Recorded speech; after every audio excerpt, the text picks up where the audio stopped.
Seorang gadis muda berdiri gemetar di tengah kerumunan supermarket.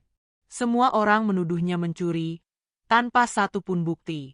Tapi saat ia mengucapkan satu kalimat, semuanya terdiam. Sebenarnya, siapa dia dan apa yang disembunyikan oleh dunia yang cepat menilai ini? Mentari pagi baru saja menampakkan sinarnya di langit Kabupaten Sleman, menyinari atap-atap rumah dan dedaunan yang masih basah oleh embun. Di sudut kota yang tak banyak dilirik orang, berdiri sebuah bangunan sederhana yang dindingnya sudah mulai kusam dimakan waktu. Panti Asuhan Melati Kasih.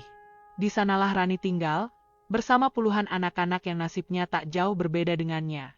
Kehilangan orang tua, dan bertumpu pada kasih dari mereka yang juga pernah kehilangan. Rani duduk di lantai dapur, menggiling bumbu untuk masakan pagi. Tangan mungilnya terampil meski usianya masih 21 tahun. Wajahnya bersih, tak memakai bedak atau gincu, tapi sorot matanya jernih dan tajam, seperti seseorang yang tahu betul arah hidupnya, meskipun jalannya tak mudah. Rani, nanti jangan lupa ke supermarket ya. Kita kehabisan beras dan minyak goreng, kata Bu Sri dari balik kompor. Perempuan parubaya itu adalah pengurus panti yang sudah dianggap Rani seperti ibu sendiri. Iya, Bu. Uangnya masih sisa dari sumbangan kemarin, kan? Rani bertanya sambil menuang santan ke dalam panci. Masih, tapi nggak banyak. Cukup buat belanja yang penting-penting aja. Rani mengangguk. Ia tahu persis bagaimana cara mengelola uang seadanya. Sejak belasan tahun hidup di panti, ia belajar bahwa hidup bukan soal kelimpahan, tapi soal kecukupan dan berbagi. Setelah sarapan selesai, Rani membagikan piring kepada anak-anak kecil yang duduk berjejer di ruang makan. Ada sekitar 20 anak, usia mereka beragam, dari balita hingga remaja. Semua menyapa Rani dengan ceria. Ada yang memanggilnya Mbak Rani, ada juga yang lebih senang memanggilnya Kakak. Seorang anak perempuan kecil, Dinda, menarik lengan Rani dan berbisik. Kak, nanti kalau ke supermarket, beliin coklat satu ya, kecil aja, nggak apa-apa. Rani tersenyum, mengusap kepala Dinda dengan lembut. Kalau uangnya cukup, ya. Anak itu mengangguk senang meski tahu jawabannya belum pasti. Jam 9 pagi, setelah membereskan semua pekerjaan dapur dan mencatat daftar belanja, Rani berpamitan. Ia memakai jaket abu-abu tipis dan membawa tote bag dari kain lusuh. Uang yang ada hanya sekitar Rp100.000, nominal kecil untuk sebuah belanja kebutuhan pokok. Tapi Rani tidak pernah mengeluh. Di luar, jalanan mulai ramai. Angkot lalu lalang, tukang sayur berteriak menawarkan dagangan, dan anak-anak sekolah berjalan beriringan. Rani menumpang bus kota murah menuju supermarket besar di pusat kota. Ia lebih suka berbelanja di sana karena diskon yang kadang tak terduga, dan barang yang lebih lengkap. Tapi Rani juga tahu, tempat itu bukan tempat yang ramah untuk orang seperti dirinya. Supermarket tempat ia akan berbelanja bukanlah sembarang toko. Bangunannya besar dan modern, dengan pendingin ruangan, musik lembut, dan penjaga toko yang berdiri rapi. Rani sudah beberapa kali ke sana, dan setiap kali pula ia merasakan tatapan berbeda dari para pegawainya, seperti dicurigai, seperti dinilai rendah hanya karena bajunya yang tak bermerek. Tapi hari itu, Rani tidak ingin memikirkan itu semua. Ia hanya ingin belanja dan segera kembali ke panti sebelum siang. Ia memikirkan adik-adik yang menunggu, membayangkan wajah ceria mereka saat Rani membawa 1-2 jajanan kecil, atau sekadar sabun dan beras yang cukup untuk 2 minggu ke depan. Sesampainya di halte dekat supermarket, Rani turun dan berjalan kaki menuju pintu masuk. Ia menarik napas dalam, lalu mendorong troli kecil yang tersedia di dekat pintu. Pendingin udara menyambutnya bersama bau sabun cair dan deterjen yang khas. Langkah pertamanya menuju rak beras. Ia memilih 1 karung 5 kg yang sedang diskon. Lalu ia mengambil minyak goreng 2 liter, sabun mandi, dan beberapa bungkus mie instan. Ia menghitung total belanja dalam kepalanya setiap kali menaruh barang di troli. Di rak susu, ia berhenti sejenak. Ada susu bubuk murah, bukan merek terkenal, tapi cukup bergizi. Ia berpikir keras, membandingkan harga susu dengan kemungkinan membeli 1 batang coklat kecil untuk Dinda. Kalau aku pilih susu, Dinda mungkin kecewa. Tapi kalau aku pilih coklat, adik yang lain gak dapat susu. Bisiknya dalam hati. Akhirnya, ia meletakkan susu di troli. Lebih penting memenuhi kebutuhan pokok dulu. Coklat bisa nanti, kalau ada rezeki lebih. Rani berjalan perlahan menuju kasir, belum sadar bahwa sejak tadi seorang pegawai wanita mengawasinya dari belakang rak deterjen. Pegawai itu, Mbak Wulan, memperhatikan dengan tatapan curiga. Ia mencatat dalam pikirannya, pakaian lusuh, tas kain bekas, gerakan pelan tapi banyak melihat sekeliling. Semua itu, bagi Wulan, mencurigakan. Apalagi Rani sendirian. Di tengah perjalanan ke kasir, Rani menyadari bahwa ia belum mengambil pasta gigi. Ia berbalik, berjalan menuju rak di sisi lain toko. Troli ia tinggal sebentar, karena letaknya tak jauh. Tapi di saat yang sama, Wulan justru menilai tindakan itu sebagai taktik untuk menyembunyikan sesuatu. Langkah-langkah kecil yang tulus itu ternyata sudah mulai dinilai buruk, meski Rani sendiri belum menyadarinya. Ia mengambil pasta gigi, menaruhnya ke troli, lalu segera kembali ke arah kasir. Ia tidak sabar ingin segera pulang. Ia tak tahu bahwa hari itu bukan hanya tentang belanja, melainkan tentang keberanian, ketabahan, dan satu kalimat yang kelak akan mengguncang hati banyak orang. Lantai supermarket yang mengilap memantulkan bayangan langkah Rani yang perlahan. Suhu dingin dari pendingin ruangan mulai terasa menusuk kulit, tapi bukan itu yang membuat Rani merasa asing. Ia tahu betul, tempat ini bukan tempat yang ramah untuk orang-orang seperti dirinya. Ia bisa merasakannya dari cara beberapa pegawai melihatnya. Sekilas, mencurigai, lalu berpura-pura sibuk. Di rak sabun mandi, seorang pegawai pria berdiri sambil menata barang.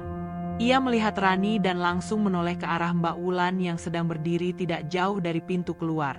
Mereka bertukar pandang singkat, seakan membentuk kesepakatan diam-diam bahwa ada sesuatu yang tidak beres dengan gadis yang membawa troli itu. Rani sebenarnya sadar akan tatapan-tatapan itu, tapi ia memilih diam. Bukan karena takut, tapi karena ia sudah terlalu sering menghadapi perlakuan seperti itu.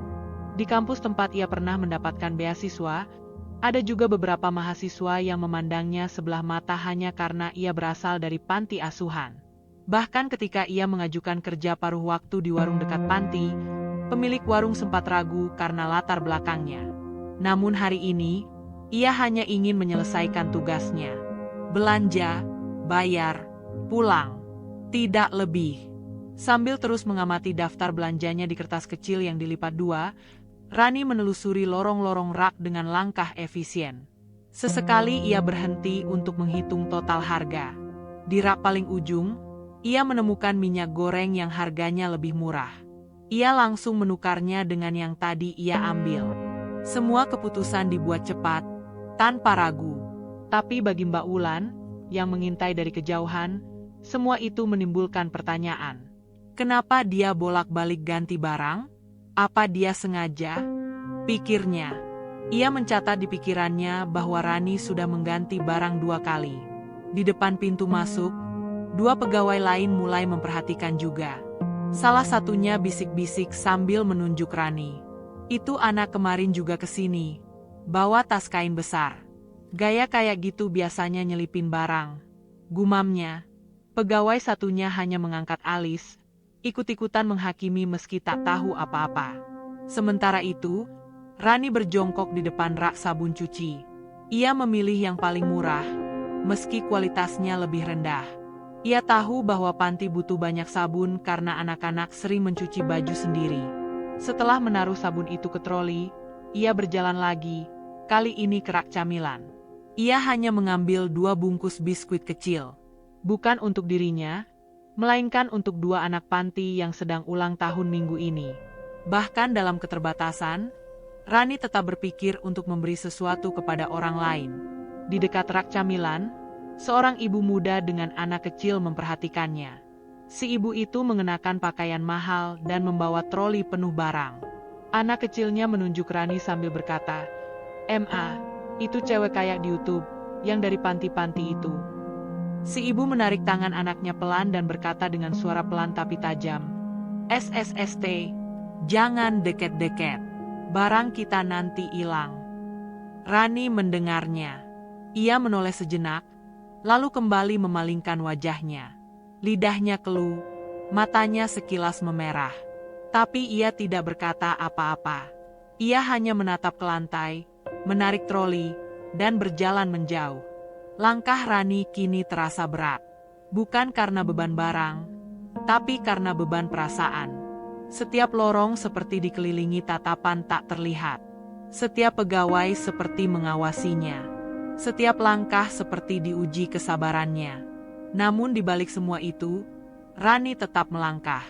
Ia menolak kalah oleh asumsi. Ia tidak akan membiarkan kesalahpahaman membentuk siapa dirinya. Di lorong terakhir, ia memastikan semua barang sudah sesuai daftar dan harga total masih di bawah uang yang ia bawa. Ia menghela napas lega. Hatinya sedikit tenang. Ia pun mendorong troli menuju kasir. Namun ia tak sadar, Mbak Wulan sudah berjalan menuju satpam toko, Pak Jatmiko. Ia berbisik pelan, "Pak, awasi yang cewek itu. Saya rasa dia bawa sesuatu." Gerak-geriknya mencurigakan. Pak Jatmiko, yang bertubuh besar dengan kumis tebal, menoleh ke arah yang ditunjuk. Ia mengangguk pendek, lalu berjalan pelan menuju kasir dari arah samping. Tangan kirinya sudah menyentuh alat komunikasi di pinggang. Kasir yang bertugas hari itu adalah perempuan muda berwajah kaku. Saat Rani meletakkan barang-barangnya, kasir itu melirik dengan datar, tak menyapa, tak tersenyum. Rani tetap sopan dan mengangguk pelan. Ia menunggu semua barang dipindai satu persatu. Namun saat ia merogoh saku dalam tasnya untuk mengambil uang, alarm berbunyi. Ciik. Suara keras dari sensor di pintu keluar mengagetkan semua orang. Rani menoleh ke arah pintu. Semua kepala langsung mengarah ke dirinya. Pak Jatmiko langsung maju, mengangkat tangan seperti polisi lalu lintas. "Tunggu sebentar, Mbak. Bisa ikut saya sebentar ke pojok sana?" Rani mengerutkan dahi. "Tapi saya belum keluar. Saya masih di kasir." Mbak Wulan yang tiba-tiba datang dari arah belakang berkata dengan nada tinggi, "Tadi saya lihat mbaknya ambil sesuatu dan langsung masukin ke tas." Beberapa pengunjung mulai mendekat. Seorang bapak tua mendekatkan wajahnya. "Curi ya, Mbak? Waduh, anak zaman sekarang." Seorang remaja mengangkat ponselnya dan mulai merekam. Rani mematung. Uangnya masih di tangan. Barang-barangnya belum dibayar. Tapi kerumunan sudah terbentuk. Tuduhan sudah dilemparkan, dan penghakiman telah dimulai. Supermarket itu kini menjadi ruang pengadilan. Dan Rani, tanpa pengacara, tanpa pembela, berdiri seorang diri di tengahnya. Semua mata kini tertuju pada Rani. Dari anak kecil yang baru saja selesai makan es krim, hingga ibu-ibu yang sedang berbelanja kebutuhan rumah tangga.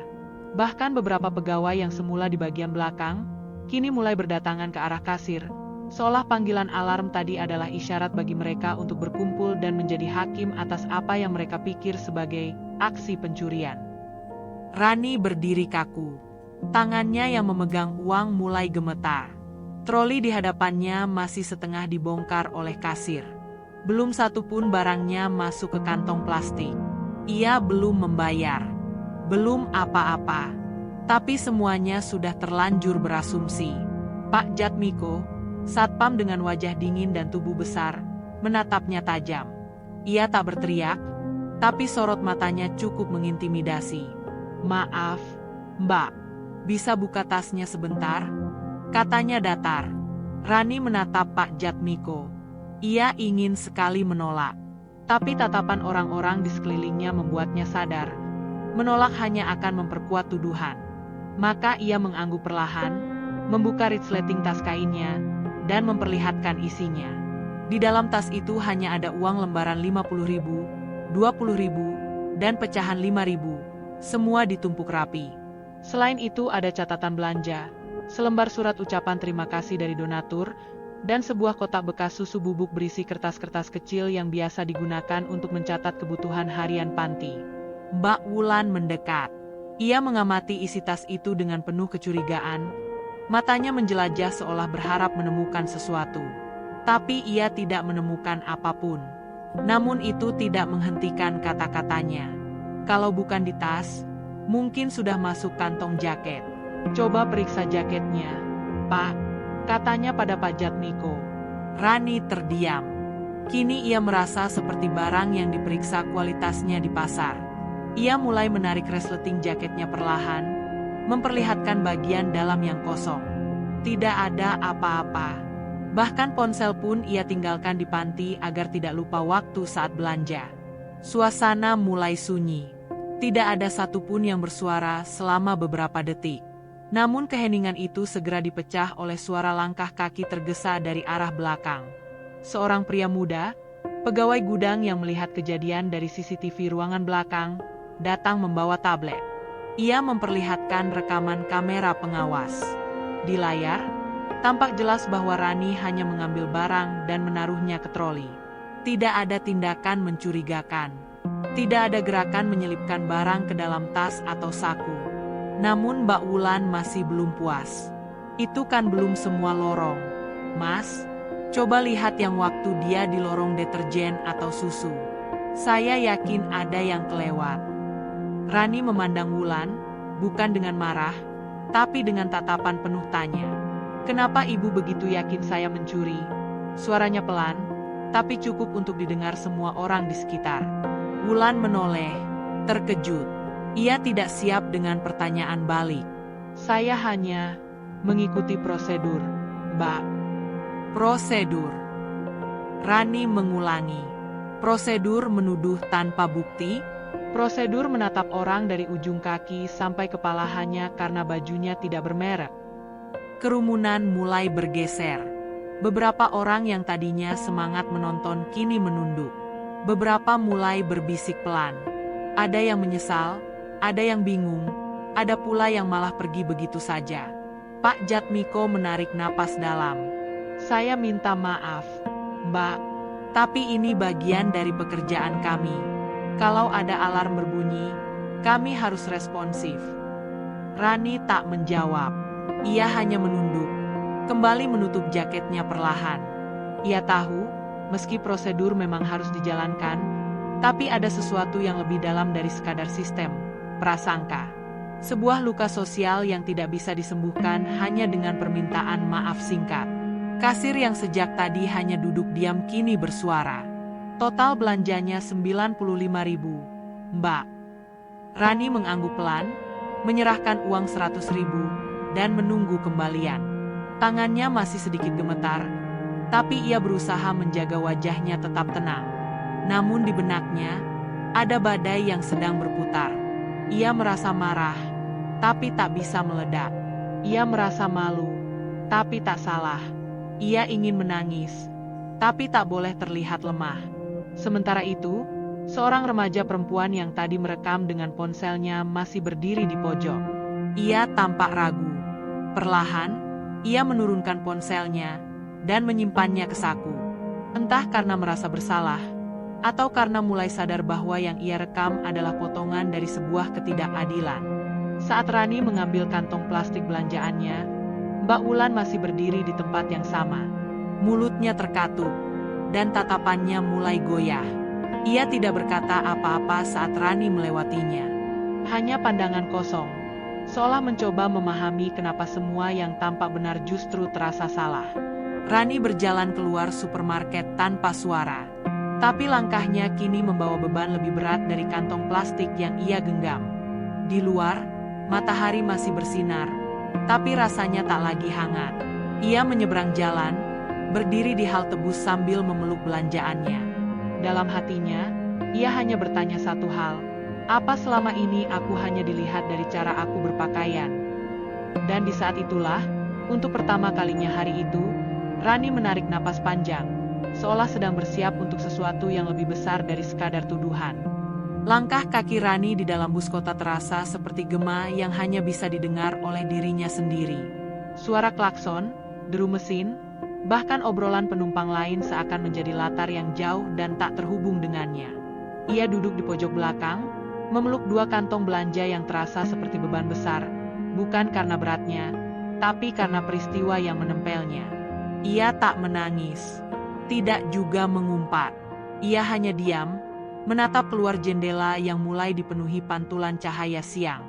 Di benaknya, kejadian di supermarket masih terputar seperti kaset kusut. Rasa malu, marah, dan kecewa membentuk pusaran di dadanya yang sulit dijelaskan. Sampai akhirnya bus berhenti di dekat gang kecil menuju panti. Rani turun, berjalan pelan menyusuri jalan berdebu. Anak-anak kecil yang mengenalnya menyapa dari kejauhan. Namun ia hanya tersenyum lemah. Tak sanggup menyembunyikan letih yang membebani wajahnya. Sesampainya di panti, Bu Sri menyambut di teras. Lama sekali, Ran. Ada masalah. Rani menggeleng pelan, berusaha tetap tenang. Enggak, Bu. Tadi antrean panjang. Jawaban yang ringan, tapi penuh luka yang disimpan sendiri. Anak-anak berlari ke arahnya, memeriksa isi kantong belanja. Mbak Rani bawa biskuit, teriak Dinda. Senang bukan main. Anak-anak lainnya pun tertawa, saling berebut ingin membantu membongkar belanjaan. Rani tersenyum kecil, dan untuk sesaat, hatinya terasa hangat kembali. Namun suasana hangat itu tak bertahan lama. Malam harinya, ketika Rani sedang melipat pakaian di ruang tengah panti, Bu Sri datang dengan raut wajah khawatir, membawa ponsel di tangannya. Rani, kamu tadi ke supermarket Gria Sejahtera, ya? Rani mengangguk pelan. Bu Sri memperlihatkan layar ponsel. Sebuah video pendek dari media sosial menunjukkan potongan kejadian. Rani dikerubungi pegawai supermarket. Suara tuduhan dari Mbak Wulan terdengar jelas, dan sebagian wajah Rani yang tampak bingung dan ketakutan. Video itu sudah diunggah oleh akun gosip lokal dan dibanjiri komentar. Komentar-komentar itu pedas, penuh penghakiman. Cie maling ketangkep. Udah biasa tuh, gaya lusuh tapi niatnya jahat. Harusnya diproses hukum. Rani menatap layar itu lama. Mulutnya terkatup. Ia bisa merasakan darahnya mengalir ke wajah, tapi dingin. Matanya tidak berkedip, seolah tak percaya dunia begitu cepat menyimpulkan sesuatu dari potongan kecil kejadian. Bu Sri meletakkan tangan di pundaknya. Rani, ini fitnah. Kalau kamu mau, kita bisa lapor balik. Atau kita bisa klarifikasi ke pihak supermarket. Rani menggeleng. Percuma, Bu. Orang-orang udah percaya apa yang mereka lihat. Mereka nggak butuh penjelasan. Di luar, hujan mulai turun. Gerimis kecil mengetuk genting seperti bisikan-bisikan halus yang tak didengar siapa-siapa. Di dalam hatinya, Rani mulai merasa goyah. Ia sudah terbiasa hidup dalam kekurangan, tapi tidak pernah menyangka akan dihakimi karena ia berusaha. Keesokan harinya, suasana panti agak murung. Beberapa anak mulai bertanya, Mbak Rani beneran ketangkep di supermarket? Anak-anak itu tidak menuduh, hanya bingung. Tapi bagi Rani, pertanyaan itu seperti cabikan kecil yang menyayat luka yang belum mengering. Enggak, sayang. Mbak enggak nyuri.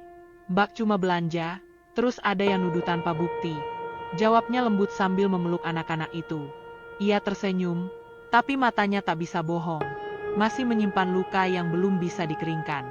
Di sisi lain kota, Mbak Wulan duduk di ruang istirahat pegawai, menatap layar ponselnya yang menampilkan video viral yang sama. Awalnya ia merasa puas, seolah kecurigaannya terkonfirmasi oleh keramaian dunia maya.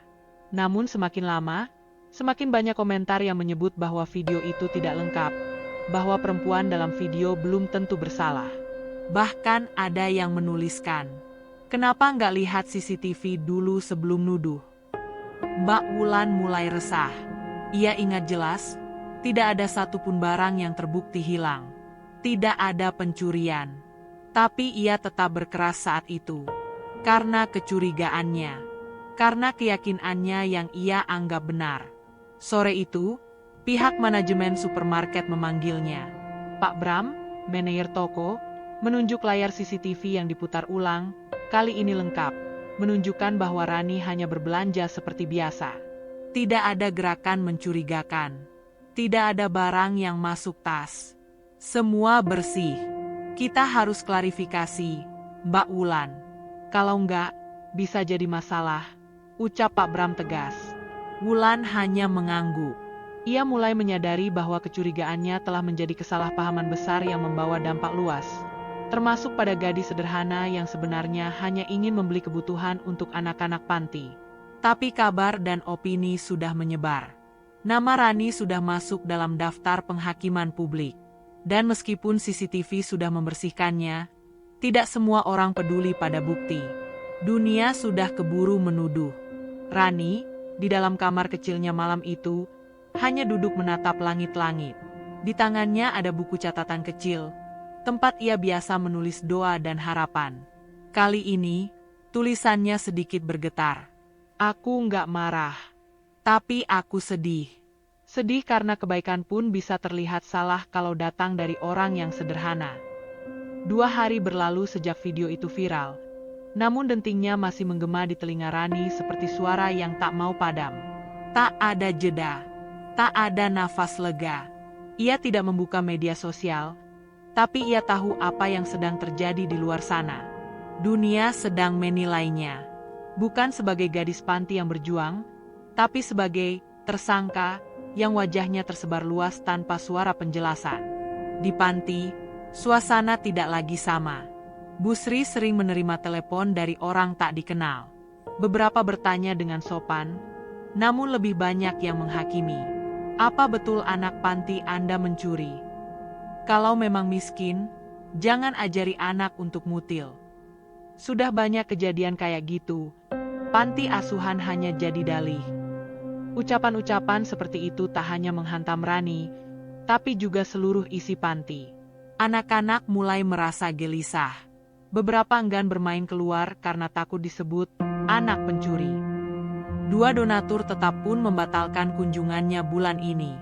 Rasa malu dan stigma seolah menyelimuti bangunan panti yang selama ini hangat dan penuh canda.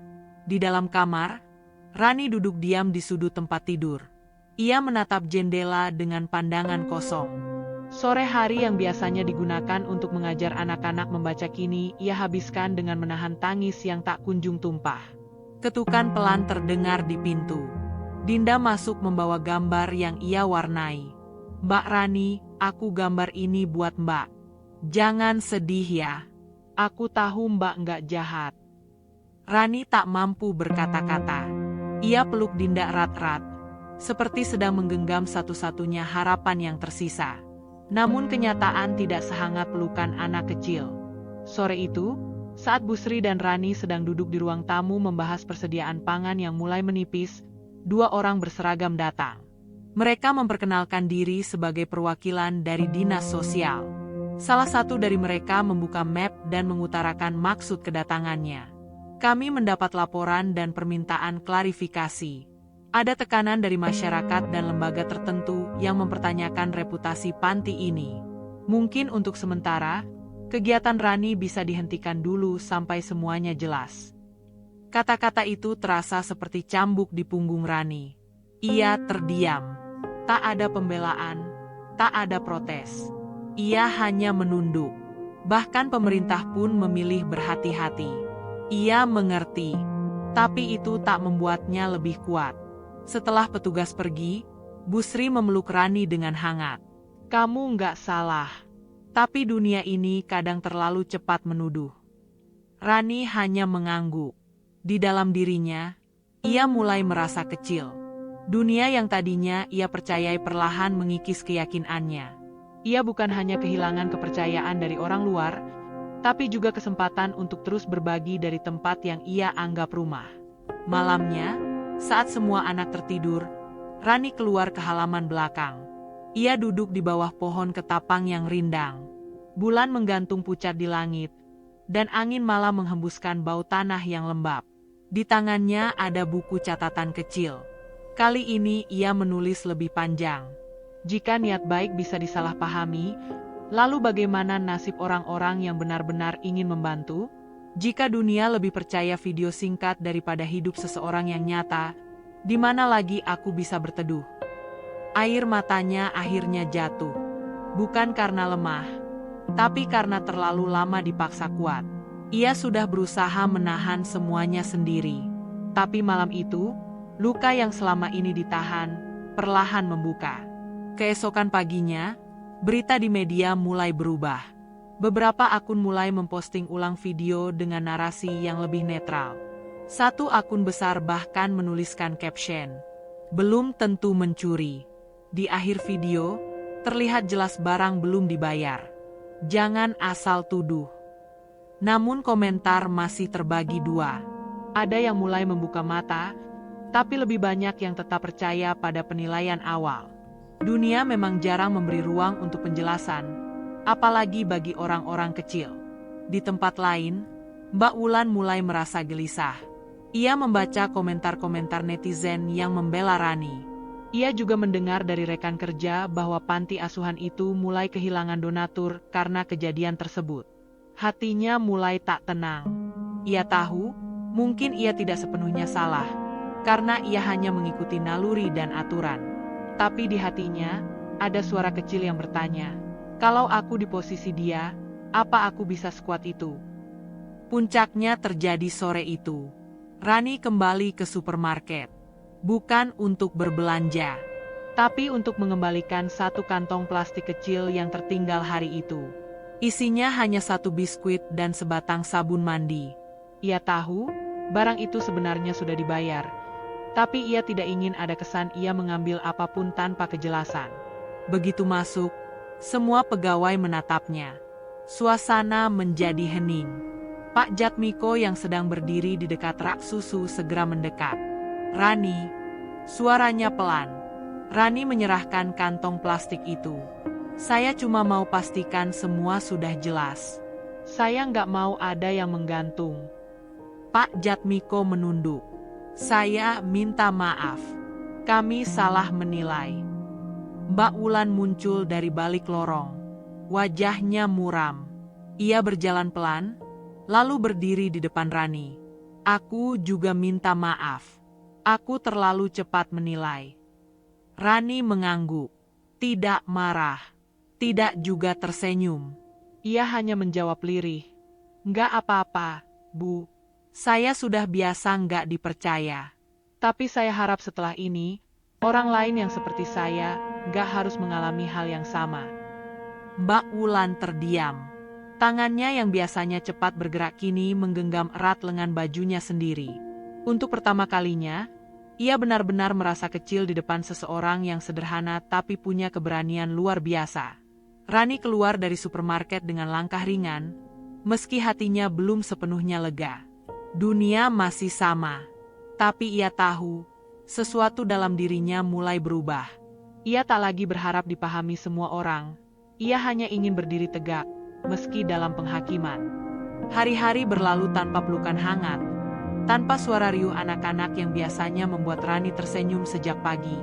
Ia masih berada di panti, tapi tidak lagi mengajar, tidak lagi ikut berbelanja, bahkan tak lagi banyak bicara.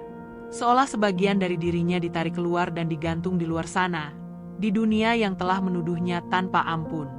Busri mengizinkan Rani beristirahat, tapi Rani tahu, ini bukan sekadar istirahat. Ini adalah jeda paksa dari dunia yang terlalu bising dan tajam. Ia merasa asing bahkan di tempat yang dulu ia sebut rumah. Di halaman belakang panti, Rani duduk di bawah pohon ketapang, tempat favoritnya sejak kecil. Dulu, di bawah pohon ini, ia menulis puisi, menenangkan adik-adik yang menangis, atau sekadar menatap langit. Tapi hari itu, semua terasa sunyi. Seseorang datang perlahan. Dinda, si kecil yang paling menyayanginya.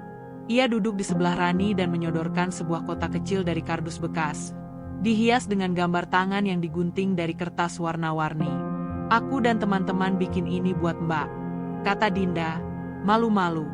Rani membuka kotak itu. Isinya adalah kumpulan gambar dari anak-anak panti.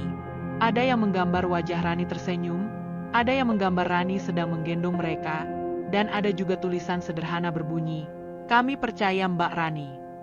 Air mata Rani menetes untuk pertama kalinya di hadapan orang lain. Tapi ia tak menutupinya. Ia biarkan. Ia peluk Dinda erat-erat, seolah berkata dalam diam bahwa kasih yang murni seperti ini jauh lebih kuat dari kebencian dunia luar. Namun ketenangan itu tak bertahan lama. Keesokan harinya, saat Rani sedang menyapu halaman, seorang pria berpakaian rapi datang ke panti. Ia memperkenalkan diri sebagai jurnalis dari media lokal yang ingin mewawancarai Rani terkait video yang viral. Busri menyarankan menolak, tapi Rani menatap pria itu dengan tenang. "Kalau saya jelaskan sekarang, apa ada yang mau percaya?" tanyanya pelan. Pria itu terdiam, lalu menjawab jujur, "Mungkin tidak semua, tapi akan selalu ada yang mau mendengar kalau ceritanya disampaikan dengan hati." Rani menarik napas panjang. Ia tidak langsung menjawab, tapi matanya, untuk pertama kalinya sejak kejadian itu, tak lagi merunduk. Beberapa jam kemudian, Rani berjalan menyusuri gang kecil menuju pusat kota. Di tangannya ada kantong kecil berisi 1 bungkus sabun dan beberapa makanan ringan. Ia ingin mengunjungi supermarket Gria Sejahtera sekali lagi. Bukan untuk belanja, tapi untuk menyelesaikan satu hal yang belum selesai, harga dirinya sendiri. Setibanya di sana, ia masuk seperti biasa. Wajah-wajah pegawai yang dulu menuduhnya kini mematung. Beberapa menunduk, beberapa lain pura-pura sibuk. Tapi Rani tetap tenang. Ia berdiri di tengah lorong utama, lalu berkata kepada manajer yang kebetulan lewat, "Pak Bram, saya cuma ingin bilang sesuatu. Boleh sebentar?" Pak Bram mengangguk, gugup. Di depan pegawai dan pengunjung yang mulai berkumpul karena penasaran, Rani berdiri tegak. Suaranya tidak tinggi, tapi terdengar jelas. "Saya tidak mencuri. Saya hanya ingin membeli makanan untuk adik-adik di panti asuhan." Kalimat itu sederhana, tapi dampaknya menghentak setiap hati yang mendengar. Seorang ibu yang sedang membawa anaknya menatap Rani, lalu menunduk. Seorang remaja yang sempat merekam video kejadian, kini menghapus unggahannya diam-diam. Keheningan melingkupi ruangan. Tak ada yang bicara. Bahkan tidak ada yang berani bergerak. Pak Bram melangkah maju, wajahnya penuh penyesalan. Ia menjabat tangan Rani dan berkata, "Maafkan kami." Rani mengangguk. Ia tak menjawab lebih banyak. Ia tidak butuh pengakuan panjang, tidak pula pembelaan. Ia hanya ingin menyampaikan satu kebenaran yang selama ini tertelan oleh prasangka. Di luar supermarket, matahari sudah condong ke barat. Langit memerah lembut, seakan ikut meredakan panas yang sebelumnya mendidih dalam dada Rani. Ia melangkah pulang dengan tenang. Di tangannya tidak ada belanjaan besar, tapi di hatinya ada keberanian yang tak bisa dibeli siapapun. Keberanian untuk berdiri dan berkata jujur ketika dunia lebih suka menuduh daripada mendengar. Dan untuk pertama kalinya, Rani tersenyum penuh. Bukan karena luka sudah sembuh, tapi karena ia tahu, hatinya lebih kuat dari luka apapun. Video berdurasi 13 detik itu menyebar dalam hitungan jam. Rekaman sederhana dari seorang pengunjung yang diam-diam merekam ucapan Rani di supermarket telah membuat banyak orang terdiam. Tak ada musik latar, tak ada dramatisasi. Hanya suara tenang seorang gadis muda yang berdiri di tengah kerumunan dan berkata, "Saya tidak mencuri. Saya hanya ingin membeli makanan untuk adik-adik di panti asuhan." Satu kalimat, tanpa menangis, tanpa marah, tapi mampu mengguncang ribuan hati. Netizen mulai berbondong-bondong membagikan ulang video itu.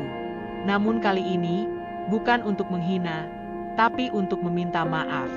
Di kolom komentar, wajah media sosial berubah drastis. "Saya nonton ini sambil nangis.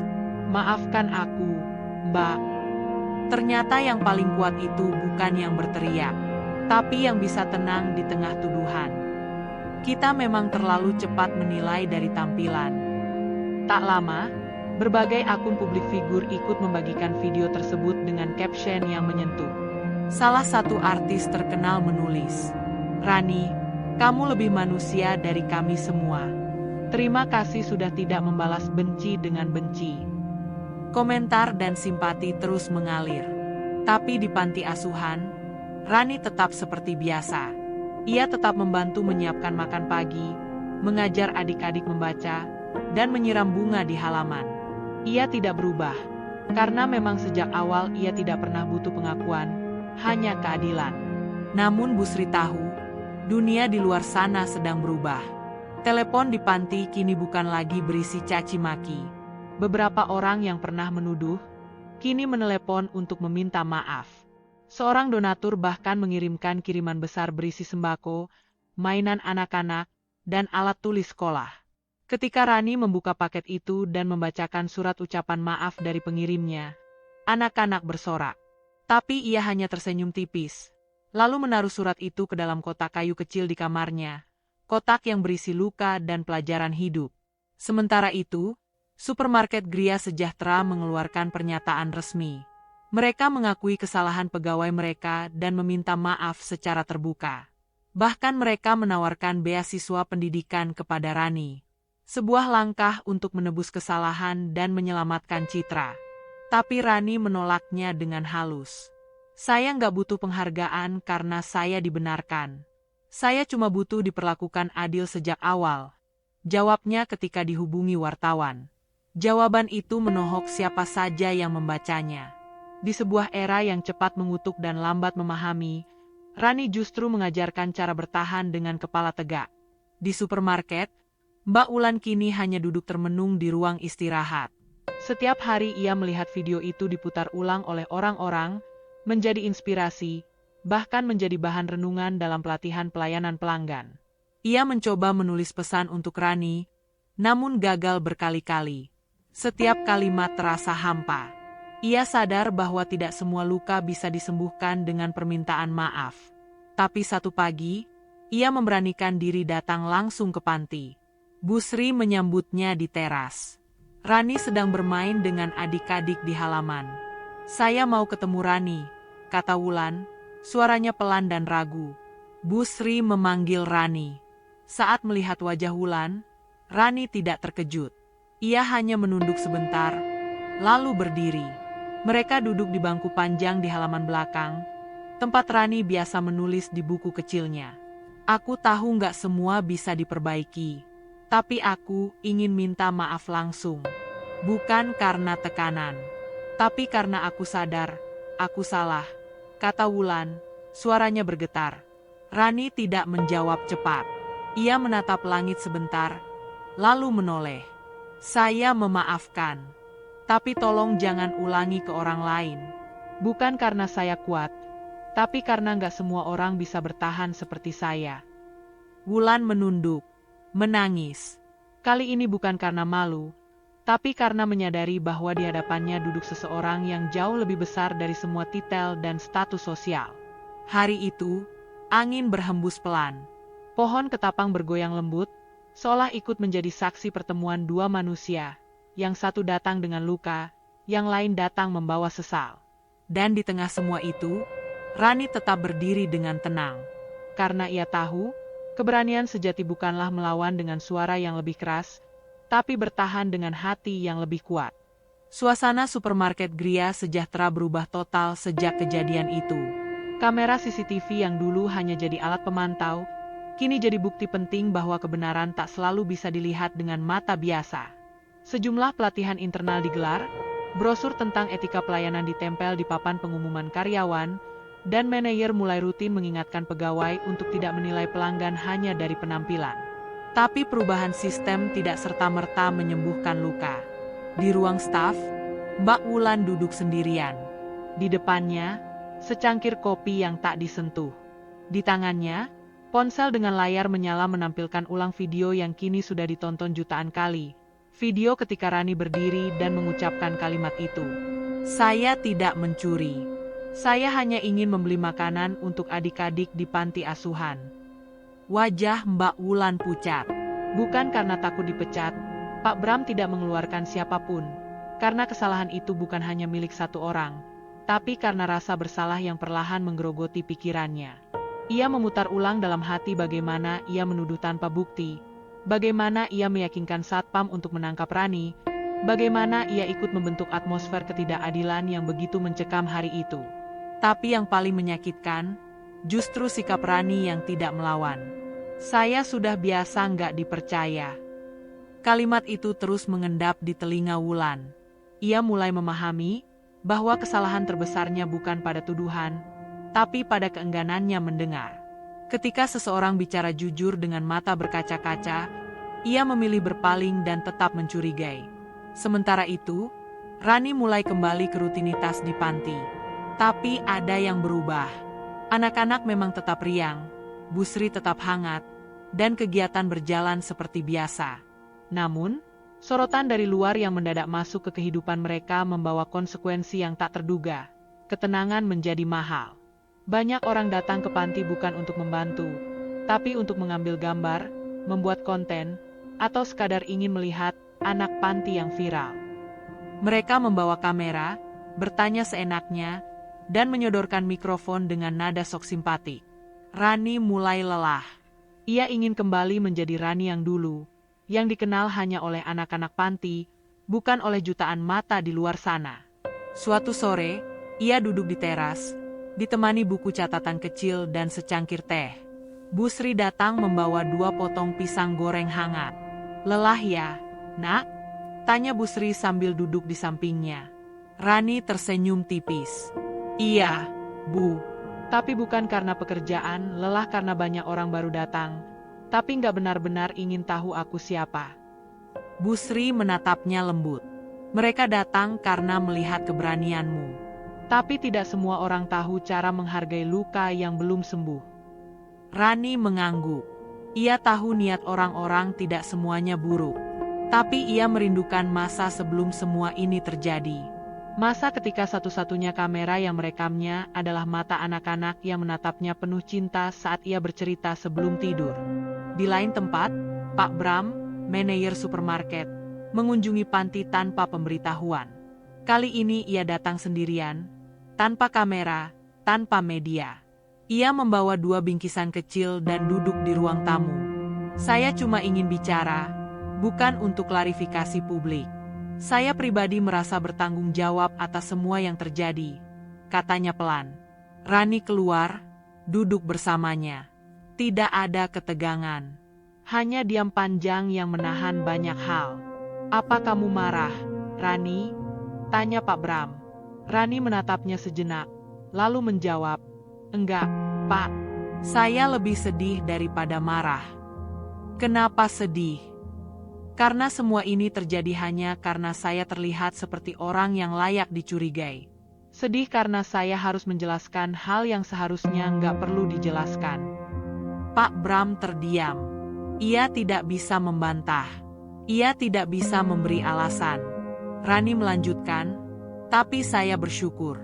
Karena dari kejadian ini, saya tahu bahwa kebenaran memang lambat, tapi tidak pernah benar-benar hilang." Sepeninggal Pak Bram, malam di panti asuhan kembali tenang. Tapi di dalam diri Rani, ada yang belum bisa benar-benar kembali seperti dulu. Ia lebih hati-hati, lebih diam, dan lebih sering menyendiri. Diamnya bukan tanda menyerah, melainkan ruang untuk sembuh. Beberapa hari kemudian, seorang pemuda mengirimkan surat ke panti. Isinya sederhana. "Saya adalah orang yang pernah merekam video Anda dan menyebarkannya tanpa izin. Saya minta maaf. Sekarang saya tahu bahwa menyebarkan ketidaklengkapan bisa lebih menyakitkan daripada fitnah. Terima kasih karena telah membuka mata saya." Surat itu membuat Rani menangis. Bukan karena terluka, tapi karena merasa tidak sendirian. Di luar sana, perlahan, kesadaran mulai tumbuh. Dan meskipun dunia masih bising, masih suka menilai, setidaknya hari itu ia tahu bahwa kejujurannya telah menyentuh satu hati. Dan itu cukup. Hari-hari di panti kembali bergerak dengan irama yang akrab. Sarapan bersama, membersihkan kamar, belajar sore, dan kegiatan malam hari yang diakhiri dengan cerita pengantar tidur. Namun, tak bisa dimungkiri, semua itu kini menyimpan suasana yang lebih tenang namun dalam. Rani, seperti biasa, tetap bangun paling pagi. Ia menyapu halaman dengan irama pelan, memetik daun ketapang yang gugur satu persatu. Bagi siapapun yang melihatnya dari luar, mungkin Rani tampak seperti gadis muda biasa. Tapi bagi anak-anak di panti, ia adalah tempat pulang, penguat hati, dan sosok kakak yang tak tergantikan. Setelah semua viral dan permintaan maaf datang bertubi-tubi, Rani tidak berubah. Ia tidak mendadak memakai pakaian mahal, tidak menerima tawaran masuk TV, tidak pula memamerkan kejadian itu sebagai cerita kemenangan. Ia memilih kembali ke akar, mendampingi mereka yang paling kecil, yang paling membutuhkan kasih sayang. Bu Sri sempat bertanya suatu malam, "Ran, kamu nggak tertarik buat angkat suara lebih luas? Banyak yang ingin kamu bicara di depan umum. Ada acara talk show yang undang kamu." "Loh?" Tapi Rani hanya tersenyum dan menjawab, "Kalau yang saya omongkan cuma didengar saat saya viral, berarti yang mereka dengarkan bukan saya, tapi suara gemanya." Maka ia tetap tinggal. Ia tetap mengajar membaca, tetap menemani anak-anak menyusun gambar. Bahkan ia mulai menulis buku harian yang ia sembunyikan di bawah kasurnya. Isinya bukan tentang kejadian supermarket, tapi tentang hidup, kasih, dan harapan kecil-kecil yang tumbuh dari luka. Satu hari, seorang ibu datang ke panti bersama anak laki-lakinya. Ia datang tanpa janji, hanya membawa 2 kantong berisi sembako. Tapi yang mengejutkan bukan barang bawaannya, melainkan wajahnya. Itu ibu yang dulu berkata di supermarket, "Barang kita nanti hilang." Ia menunduk dalam-dalam di depan Rani, matanya sembab. "Saya malu, Mbak." Anak saya nanya, "Kenapa dulu kita jahat sama orang baik?" Saya nggak bisa jawab.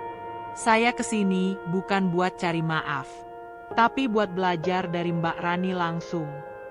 Rani tidak berkata apa-apa.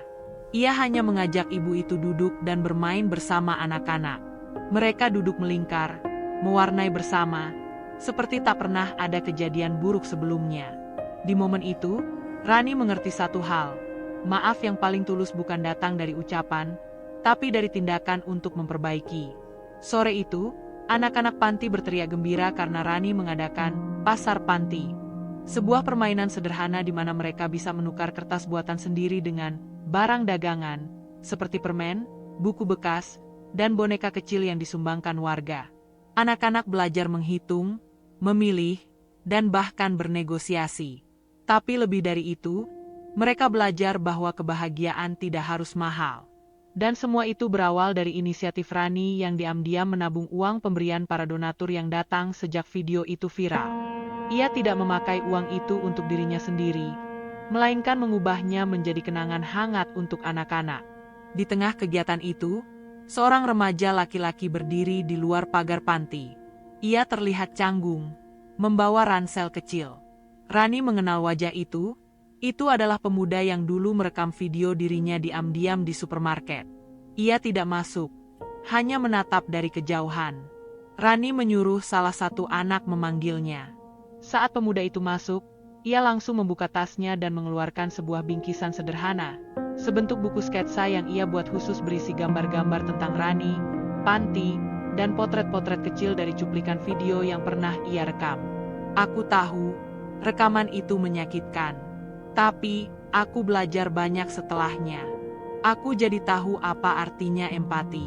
Aku mau kasih ini, bukan buat tebus kesalahan. Tapi karena kamu pantas dikenal bukan sebagai korban, tapi sebagai sosok yang luar biasa." Rani membuka buku itu. Halaman pertama ada gambar dirinya berdiri di depan rak belanja. Halaman kedua, ia digambarkan sedang memeluk Dinda. Di halaman terakhir, tertulis tangan si pemuda. Orang baik tidak butuh panggung. Tapi kadang dunia perlu sorotan untuk akhirnya melihat cahaya kecil itu. Rani memeluk buku itu pelan. Ia tidak berkata banyak, hanya mengangguk dan tersenyum. Tapi senyuman itu bukan senyum kemenangan. Itu adalah senyuman seseorang yang telah berdamai dengan dunia yang dulu mengusirnya. Malam itu, saat anak-anak tertidur lelap, Rani duduk di beranda sendirian. Di pangkuannya, buku catatan kecil itu terbuka. Kali ini ia menulis dengan tenang.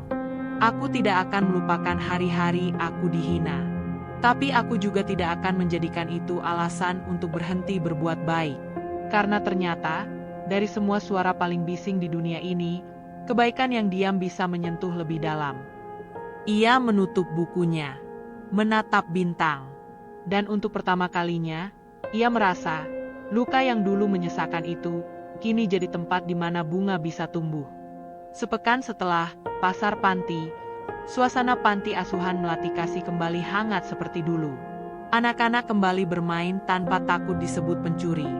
Warga sekitar yang dulu menjauh, kini justru datang dengan rasa hormat. Bukan karena rasa iba, tapi karena mereka telah melihat dengan mata kepala sendiri betapa seseorang bisa bangkit dari luka dengan hati yang utuh.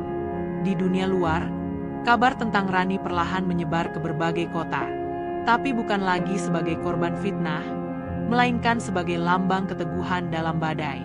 Beberapa sekolah menggunakan kisahnya sebagai bahan diskusi karakter.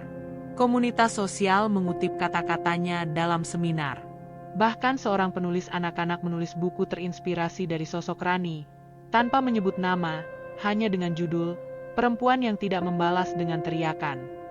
Namun Rani sendiri tetap tinggal. Ia tidak pergi ke kota besar, tidak menandatangani kontrak dengan penerbit, tidak pula menerima tawaran masuk universitas gratis dari berbagai sponsor yang ingin membantu. Semua ia tolak, bukan karena tidak menghargai, tapi karena ia merasa, disinilah tempatnya. Di tengah anak-anak panti. Di rumah yang membesarkan luka dan menyembuhkannya bersamaan. Suatu pagi, seorang guru sekolah dasar dari daerah sebelah datang ke panti. Ia meminta izin agar Rani bisa bercerita di sekolahnya, hanya 15 menit.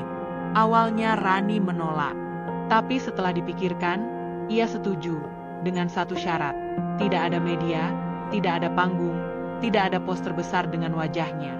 Hari itu, Rani berdiri di depan 20 anak SD dengan seragam lusuh, tapi wajah penuh semangat.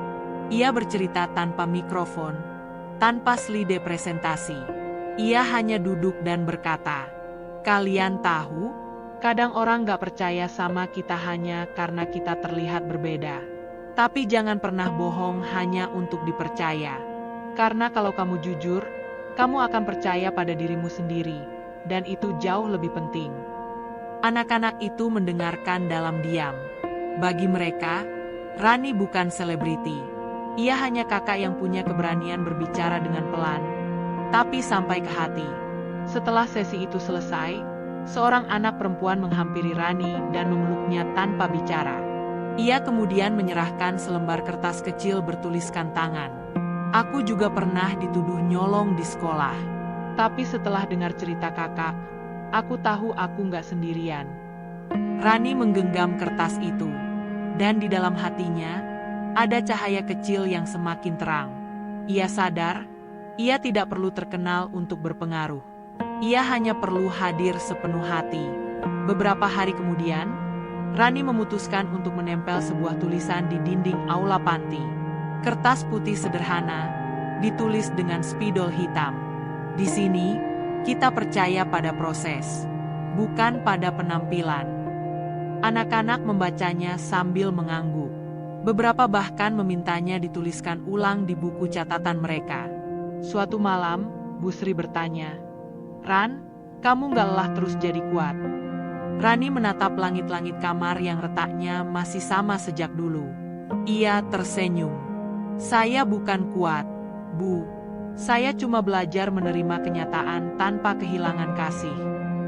Dan kalimat itu menjadi napas terakhir cerita ini. Bukan karena perjuangan Rani selesai, tapi karena ia sudah tahu caranya hidup di dunia yang tak selalu adil, tanpa kehilangan dirinya sendiri. Ia tidak perlu lagi membuktikan apa-apa. Ia sudah cukup. Dan dari keheningan itulah, Rani menunjukkan pada dunia bahwa hati yang pernah terluka bisa tumbuh jadi pelindung untuk banyak hati lainnya.